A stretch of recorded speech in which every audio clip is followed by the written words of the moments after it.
Hello, everybody. Welcome to another episode of Armchair Chats, and I'm super excited. Yes. This edition is going to be sexual wellness. So, that's pretty exciting stuff. Yeah. I'm Angela. I'm the Director of Operations for Hip Hemp. This is my co-host, Dante. Hello. And we're just super excited to have you guys come back again. Yeah. As you might notice, we have a new setup. So we've got the full display. We've got the much better audio. So thank you, MJ. Yes, thank you. So we're recording here in Portland, Oregon at our offices. Just some quick housekeeping. Our email is info@hiphemp.com. You can also follow us on Facebook, Instagram, Twitter at hiphemppdx. And yeah, if you're tuning in on YouTube, please like and subscribe. We're going to do these at least once a month, maybe twice a month. Yep. And also, email us with questions or comments. But other than that, I think we can get right into today's topic. So what are we talking about? Absolutely. So sexual wellness, intimacy, to be more, and that word. Yeah. So sexual intimacy, here at Hip Hemp, that's kind of what we specialize in, is organic estrogen-free products to help people with vaginal dryness or atrophy. Yeah. And we also have, of course, the intimate massage oils, which help Yes. and with intimacy as well. Yeah. So, it's just kind of exciting to just get right down to it, to the Yeah. nitty gritty, and talk about our products and talk about why we're here. Yeah, absolutely. So maybe could you go into briefly, why was Hip Hemp founded? Why did Mary Jane Haake, who's our president, decide to make a line of vaginal moisturizers and Such a good question, yeah. and I love sharing that story. Yeah. So she's a famous tattoo artist, famous around the world, in fact, but she worked many years on breast cancer survivors, and she would tattoo scars. She's one of the few artists that could figure out the pigments and how to cover up scars. She was also able to bill the insurance company, which was amazing for a lot of these people that gone through cancer. So not only you got to pay for that, but now you got to pay for pay this. for So, the surgery Yes. to cover it up, or right. she also does artistic Yes, style, so it's she not does. just making it look natural, but also Sure. doing these entire pieces of art, which are It's really beautiful. great. Yeah, beautiful stuff. My wife actually, she didn't get reconstruction done, Yeah. so she just has tattoos on her chest where her breast used to be, but since her breast tried to kill her, she decided she didn't want them. Yeah. And I'm fine with that. As long as she's here, I don't care. So Mary Jane did some tattoos on her chest, which was amazing. So Yeah. anyhow, all the people that Mary Jane was tattooing was like over 10,000 clients. And a lot of them had the same thing in common, which was they were very uncomfortable in their chairs. They were kind of, squirming a lot. They had to use the bathroom a lot. And Like, what's going on? yeah, and MJ's like, what in the world is happening? Well, she found out a lot of these women, you don't have estrogen. So a lot of these women are dealing with vaginal dryness. And Yeah. it was more common than it was not common. Yeah. Young or old, it doesn't matter the age. You have breast cancer, medications, whatever. Right. Anyhow, so she decides, a little bit later, she's going down the road and she's like, I'm starting to feel these same problems that my clients were Right. experiencing. It's happening to me. It's happening to me. I didn't want it. No, exactly. None of us really want menopause, Right, but some of us do, but Maybe someone wants menopause. I don't know. well, you do for other reasons, but then Yeah. stuff dries up. That's not fun. Yeah, So that makes sense. so she decides, she's going to go out and she's going to try to find something commercially that is not full of yucky stuff like Yeah. estrogen, chemicals that you can't even pronounce. Yeah. And the estrogen is a concern for people who have gone through some cancer that feeds off of estrogen, Yes, especially. exactly. You Yep. don't want to, cross that boundary. No. Yeah. Even if the doctors tell you, and that's up to you, but even Right. if the doctors tell you, no, a little bit's not going to hurt. Well, a little bit hurt me before, so I don't want to put it back in my body, so I'm good. Yeah, for those that are concerned, where's the alternative? Absolutely. Yeah. And so she couldn't find anything. And so Yeah. she decided, all right, well, I'm going to make it. I'm going to make it. And here we are. 7 to 8 years later, we're out here on the market and, we're helping people with vaginas all across the world, really. Yeah. We are international. We are, so- yes. So that's kind of the backstory Yeah. of Hip Hemp. Yeah, absolutely. Yeah. So you've been here since the beginning Yes. of the company, Yes. 6 years? Almost 7 years. 7 Yeah. years? Mm-hmm. And so, Angela, you are, for the most part, you're the person behind the phone, on the phone, behind the emails, all of that. And so you've had conversations with a lot of clients, a lot of women, people experiencing vaginal dryness, whether it be because of menopause or going through cancer, or they're just experiencing Absolutely. Yeah. that. So vaginal dryness, it doesn't just, it affects you personally. It can affect you, your levels of physical comfort. It can affect your intimate life, your sense of self, so many things. So in your conversations with clients, what are some of the common concerns when people are talking to you and they're wondering if they should try these moisturizers? A lot of the concerns go around with what's in the product, especially what am I putting in my body? What's in the product? The other concerns are, well, there's quite a few different concerns now that I really think about it. It's like, is there a flavor? Is there a smell? Yeah. Is this something that I can be discreet about? Is this something I should talk to my partner about? Yeah. So there's it's a different variety of questions. Yeah. And depending on their level of comfortability, Right. I can't tie. It's time. It's time to go home, it's girls. Time. But depending on their level of comfort, then they'll talk to me. And I try to make a very inviting environment that they can just open up and talk to me. And Right. I will share my story with a lot of people because we're all in this together, really. I mean, Right. and growing up, it was always so taboo to talk about vaginal issues or, what's going to happen, or vaginal dryness or Right. whatever. And so I can't change the whole world, but I want to make a place that's comfortable for people to come and talk. Absolutely. And then maybe, slowly we'll get out there and That'll get a have little an more impact and comfortable. Yeah. Yeah. Yeah. It's a tall order. I mean, when we were talking about this topic, one of the things that stood out was how much shame Yes. is out there around this topic. Right. Specifically vaginal health, vaginal dryness, and also just sex in general. I think it's changing. I think the younger generations tend to become a little bit more less caring about talking about it, but it's still, the stigma is still out there. But I'm kind of escaping the point. So actually, let's bring it back. So if someone's experiencing vaginal dryness, can you explain why is it so important for them to talk to their partner, their intimate partner? Maybe they have multiple partners. Sure. And, of course, their doctor. Absolutely. Why is it so crucial that they have that conversation? Oh, this could go all over the place too. There's so many important reasons for this. Yeah. The main thing is for you, Yeah. for your comfort, Yeah.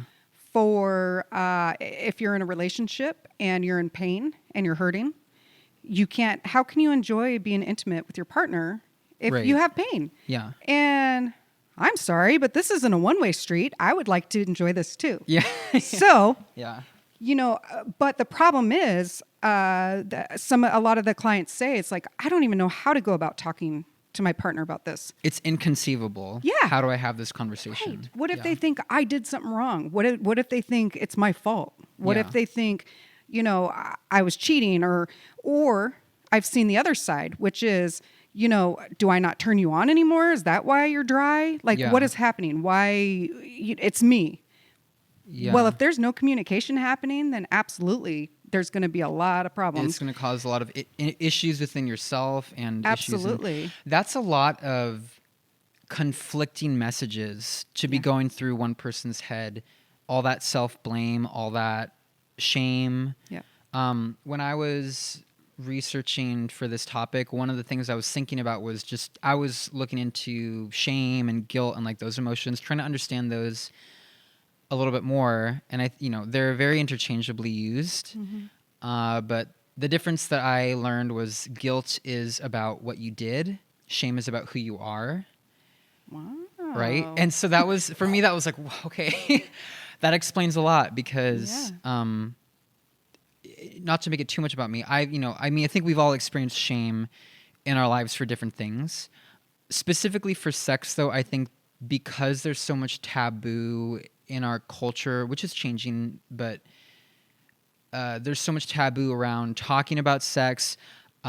around, men and women talking about sex together, around sex that is outside of heteronormative standards, queer sex, gay sex, and also talking about body parts, especially vaginas. There's so much shame. It's such a heavy, scary thing to talk about. Yeah. And when I hear you say that, people, their first thought is that they're afraid that someone might think they cheated or interrogate them as to what they did. I mean, that's pretty ridiculous, but that really happens. People Absolutely really it does. Yep. experience that. They fear that. What can you say about some of the causes of where does that come from? Like, why would someone think those types of thoughts? That's a really good question. And honestly, society, look around, Yeah. the media, school, growing up. We were talking earlier, a funny story for me personally. Growing up, my mom and my grandma were both going through menopause at the same time. And, That must have been fun for them. Did they have a good relationship or? They did. I didn't know if I was hot or cold, if I was crying, if I was mad. I didn't know what to be. I was like, I'm trying to follow you, Grandma. But they talked about the hot flashes, and they talked about the weight gain, and they talked about, the mood swings and the insomnia. Not once did I hear anything about vaginal dryness. Yeah. Not once. And so I go through a hysterectomy, and I'm like, what in the world is happening to me? Well, menopause. Hey, guess what? Vaginal dryness. Right. If you don't have estrogen, you're not going to be lubricated. Right. And it's not just for sex. Lubrication in the vagina is not just cleansing. It's for cleansing. It's for keeping things keeping things young, keeping things working. It's kind of like the oil person putting in the oil. Yeah, well, yeah. Yeah. And so that's why, with our moisture drops, those are for maintenance. Yeah. That's for keeping stuff lubed and keeping stuff young and elasticity. Everything's good. And it's actually possible. This is on our website, but and I've read this too in researching about vaginal dryness and some of the different things that one can do to improve their condition. But it is possible to sort of reverse the effects of menopause or aging in general. You can go from if your vagina is dry and you're experiencing that pain, you can take it back to a place where it's, for the most part, functioning relatively normally. Absolutely. Which is pretty cool that it's not like once you Absolutely. cross this threshold, you can never go back kind of a thing. Right. Yeah. And I think a lot of people are worried about that. And there's a lot of, people that call and they said, I just didn't care because I wasn't in a relationship, or I didn't care because I was getting older and I wasn't going to be in a relationship. And they're like, but dang it, it hurts. Right. And so at the very least, do it for you. Absolutely. I mean, you should do it for you first and foremost. Of course. But if you're in a relationship, I mean, so. And so, what are ways in which people can talk to, if someone's afraid, I'm terrified, I know this is happening to me. Maybe now they're aware that it could be menopause, it could be an experience with cancer, could be any number of things. Or they've known this for a while, but they're so afraid to talk to their partner. They're so afraid to talk to their doctor. What's one way that they could maybe kind of break that ice and have that initial conversation? Do some research, reach out to somebody that you are comfortable with. Yeah. Know that your body's changing. Mm-hmm. And that we go through different stages through life. We change. Our brain changes. There's like 4 different stages that you go through growing up and moving on into the older years and stuff. So change is good. Change is normal. Change happens. Mm-hmm.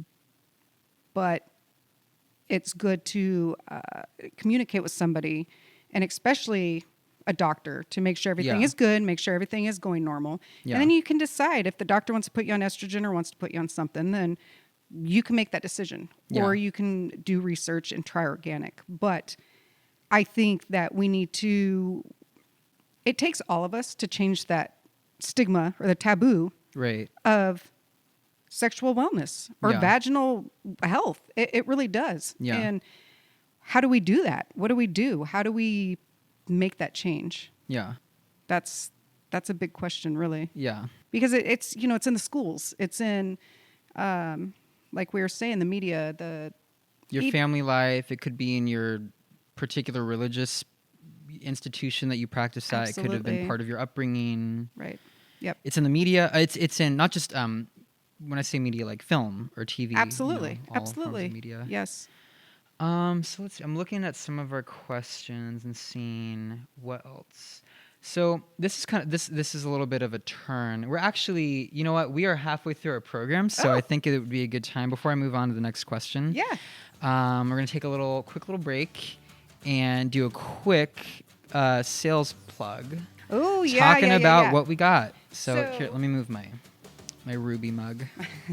We have lots of stuff here, but I really want to talk about our In the Pink Moisture Drops. These are all organic, estrogen free. These are for vaginal moisturizers. They are for maintenance.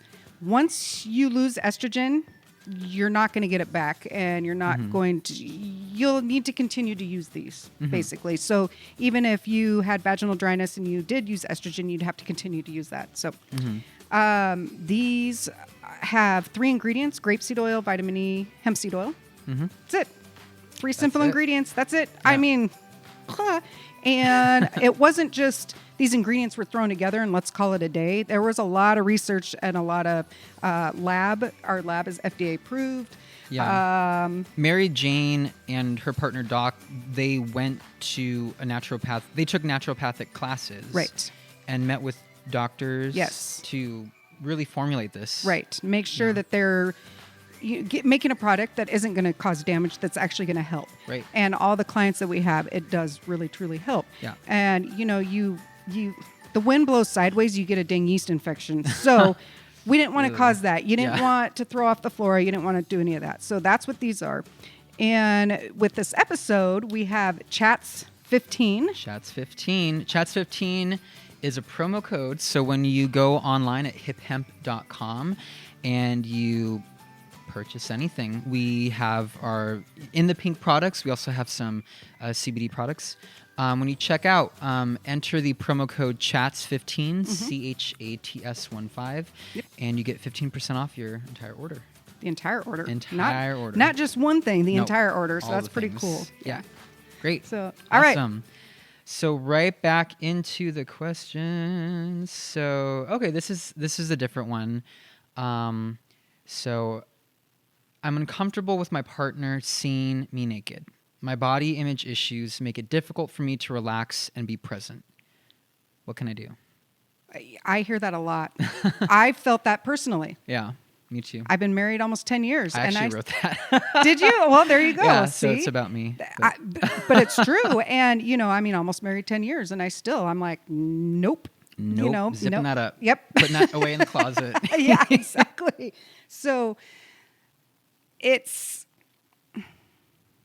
learning to be, you got to learn to be good with yourself. Yeah. You really do. And it's so hard. And I know I get into my head too much. And I get thinking about too much stuff. And I can't enjoy the moment. Yeah. And the first time that we were going to sit down and talk about this and why I was acting strange. Yeah. You and your partner. Yes. Yeah. So I thought, I don't want to talk about this. What do you? I don't want to show you anything. You think I want to talk about this? Everything's fine. Yeah, exactly. No, you're the one with the issue. Yes, exactly. And then and for a while she thought it was her. Yeah. It was not her. She did not have the issue. It was me. Yeah. And it took us sitting down and communicating. Yeah. And as hard about as the hard stuff. The hard stuff. And stuff, it's hard. It's hard to have that conversation. It's hard to admit that that's how I feel. It's hard for me to come out because I know it. She's going to say, "Oh, you're beautiful. I love you." Right. But it's not even about, that can help.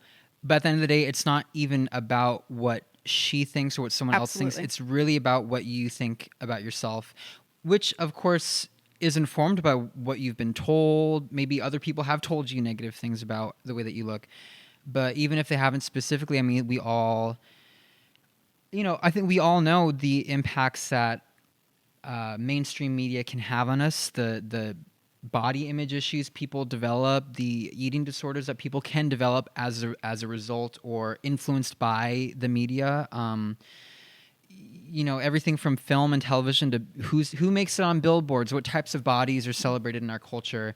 And I think, even for people who are conventionally beautiful, it's like that pressure is still there. That pressure doesn't go away just because to some people you might look like you've got it,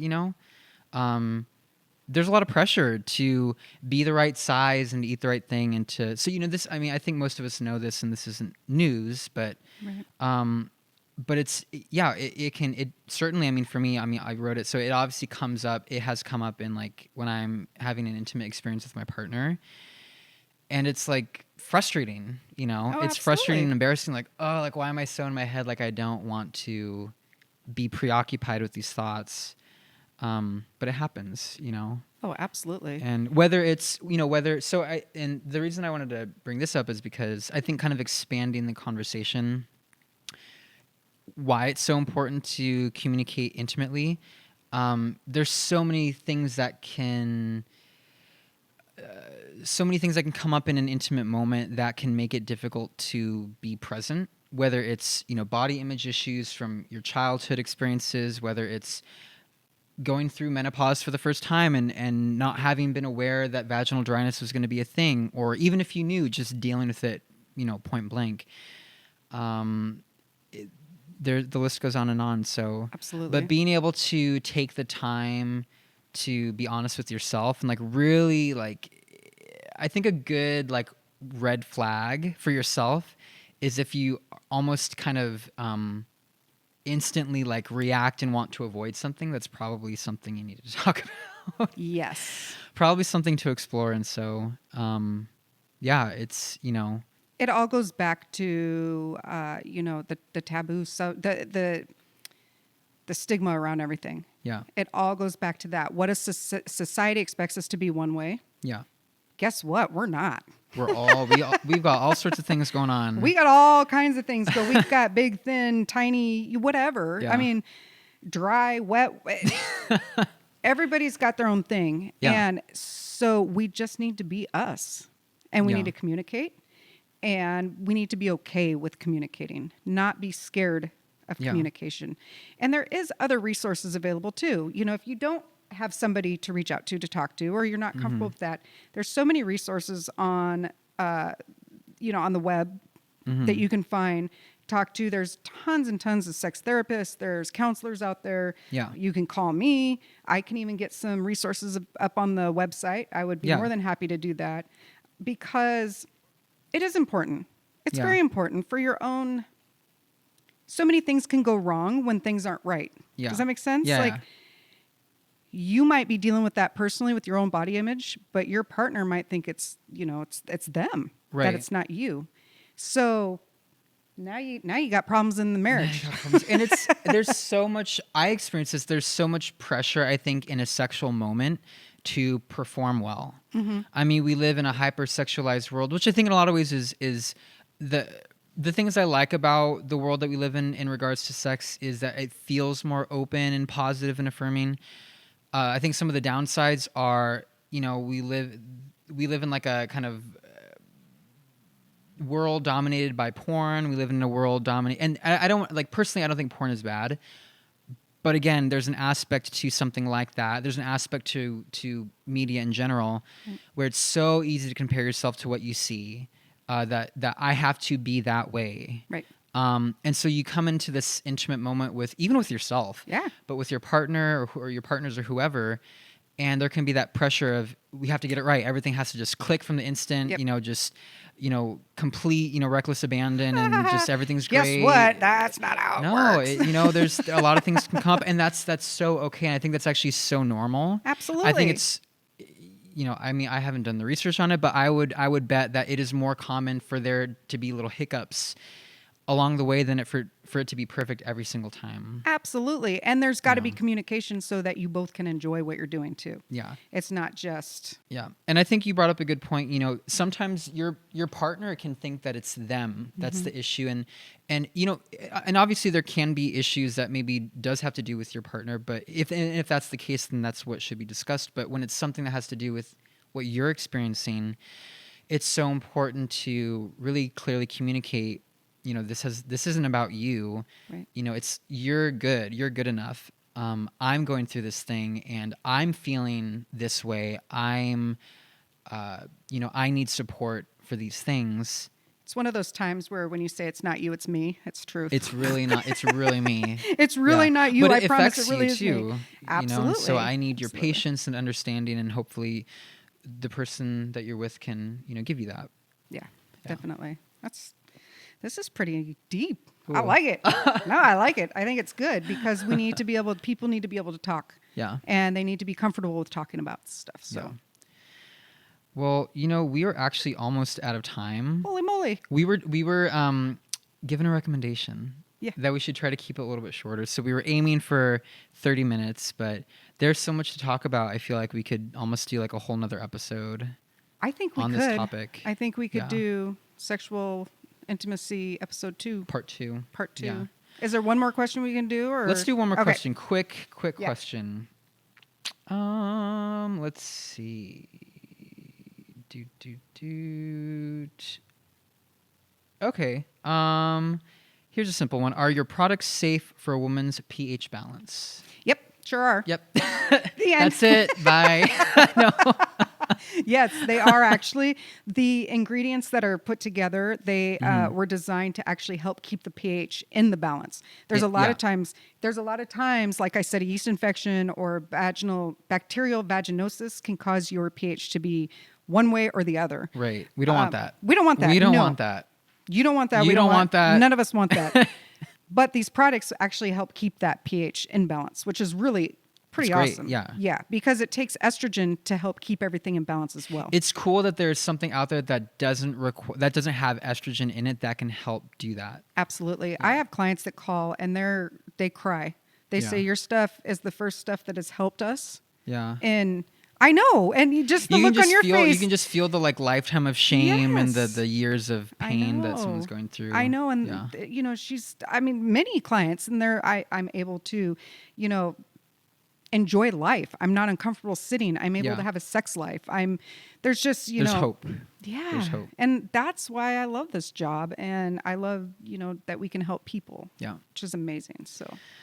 So that's it for today's episode. Thank you for listening. Yeah. And thank you. Thank you. Yeah. This was good. Yeah. It's real good. Send us your feedback, comments, questions, likes at info@hiphemp.com or on YouTube if you're watching on YouTube. Again, social media at hiphemppdx, Facebook, Instagram, Twitter. Yep. And I'm the co-host, Dante, and Angela. Yes. And we will see you again in a couple weeks. We will hopefully. see you soon. Yes. All right. Bye. Bye.